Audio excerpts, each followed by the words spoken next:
अस्सलाम वालेकुम वरहमतुल्लाहि वबरकातुह। एक सवाल कि हमारे यहाँ ये मशहूर है कि तरावीह की नमाज पहले रोजे को पहले दिन अगर आपने पढ़ ली तो फिर 30 दिन मुकम्मल करनी होगी, और अगर पहले दिन किसी ने तरावीह नहीं पढ़ी है तो उसे ये इख्तियार रहता है जब फुर्सत मिल जाए, मौका मिल जाए तो वो तरावीह पढ़ ले, और अगर मौका नहीं है, फुर्सत नहीं है तो तरावीह ना पढ़े, उस पर कोई गुनाह नहीं होगा।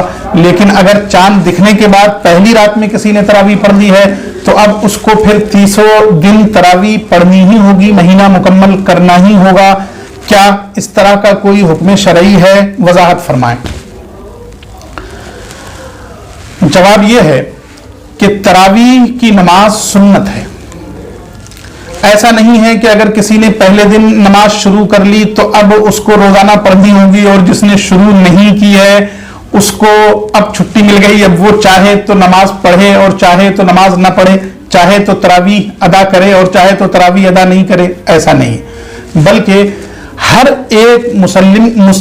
एक मुकल्लफ के लिए, हर एक मुस्लिम के लिए तरावीह की नमाज सुन्नत है। और रमजान की कोई सी भी तारीख हो, चांद दिखने के बाद तरावीह मुसल्ली के लिए, मुकल्लफ के लिए सुन्नत हो जाती है। अगर उसने एक दिन अदा नहीं की तो उस दिन अदा ना करके वो मुख्तार कुल नहीं हो जाता कि अब हम जिस दिन चाहें उस दिन नमाज अदा करें और जिस दिन चाहें नमाज अदा नहीं करें और उस पर कोई गुनाह भी ना हो। ऐसा हरगिज नहीं है। नमाज तरावीह अदा ना करने का जो वबाल है वो वबाल रहेगा। आप पहले दिन अदा नहीं करेंगे तब भी वबाल होगा, और बीच बीच में छोड़ेंगे तब भी वही वबाल होगा।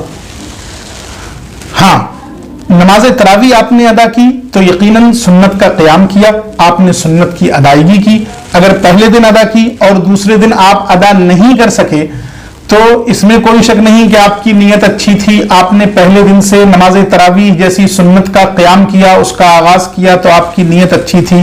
फिर किसी मजबूरी की वजह से आप अदा नहीं कर सके और नमाज तरावीह का वक्त जाता रहा तो अब आप पर कज़ा भी वाजिब नहीं होगी। लेकिन यहां आपकी अच्छी नीयत की वजह से हम ये उम्मीद कर सकते हैं कि अल्लाह तबारक व तआला आपको किसी गुनाह में मुब्तला नहीं करेगा और आपसे इसका मुआखज़ा नहीं होगा अगर वाक़अतन कोई उज़्र या कोई मजबूरी रही। लेकिन वो शख्स जो शुरू ही नहीं कर रहा है ये सोचकर कि मैं मुख्तार हो जाऊं और मुझे इख्तियार हासिल हो जाए कि जिस दिन दिल में आए उस दिन पढ़ूं और जिस दिन दिल में ना आए उस दिन ना पढ़ूं, ऐसा शख्स यकीनन तर्क सुन्नत के वबाल में गिरफ्तार होगा और उससे यकीनन मुआखज़ा होगा कि तुमने इस प्यारी सुन्नत की अदायगी में कोताही सुस्ती क्यों बरती और इस पर अमल करने में ये तकसीर तुम्हारी जानिब से जो हुई, जो तुम्हारा कसूर है, इसका क्या जवाज है। लिहाजा इस तरह के किसी वहम का शिकार ना हो कि अगर पहले दिन नहीं पढ़ी है तो अब हमें नहीं पढ़नी पड़ेगी, और अगर पहले दिन पढ़ ली तो अब हमें 30 दिन पढ़नी होगी। अगर एक वक्त खाना नहीं खाएंगे तो एक वक्त खाना न खाने जैसी भूख होगी, और अगर 2 वक्त नहीं खाएंगे तो 2 वक्त खाना न खाने जैसी भूख होगी। सीधा सीधा है। तरावीह किसी भी दिन की हो, हर तरावीह मुस्तकिलन आपके लिए सुन्नत मुअक्कदा है।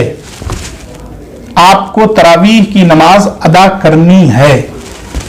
हाँ, ये अलग बात है कि अगर कोई मजबूरी है, कोई उज़्र है, आप तरावीह की नमाज अदा नहीं कर सकते तो उस उज़्र की वजह से या उस मजबूरी की वजह से आपसे गिरफ्त ना हो।